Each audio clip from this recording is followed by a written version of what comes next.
I'm Stefanie Yoselle. I'm the properties coordinator for the Washington National Opera, and I'm responsible for the props for the productions as well as the rentals. I'm Ann Ford Coates. I am the wig and makeup designer for Washington National Opera, responsible for wigs and for makeup. And we collaborate when there is blood needed in shows. We handle any live blood. If it's applied as makeup, then it's part of my department. If it's more of a live action, like a blood pack or some more of a spewing type blood, then that would be more my part. You can make blood using a variety of products. You can start with a corn syrup base, you can use chocolate syrup, you can use food coloring, but that's not good for costumes. very bad. Very bad for costumes. You can use washable paints. It's all an experiment, which is I think the most fun thing about making blood. And even if you have a recipe that you love, sometimes you put it out on stage and you discover that you have to adjust the colors. So even the recipes that we have are fluid. I mean, it's much like actual cooking in a recipe. You know, you adjust for the circumstance and to taste.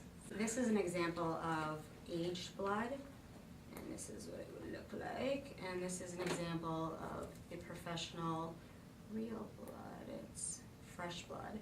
And these would be, in addition to like the beautiful costumes that are made, there'll also be some live blood. I've filled ketchup bottles with blood if we had a quick change and just squeezed, sprayed live blood all over someone and then shoved them out on stage so that they're covered in this red gooey stuff. Absolutely. And you've made really cool mechanisms. I mean, sometimes we have some sponges here. Sometimes people literally bring a sponge on and they kind of hold it, and next thing you know, they're dripping, they get stabbed and they're dripping blood and it's coming out of everywhere. And we did in Hamlet, we did blood capsules where we fill gel capsules like what you would take medicine in.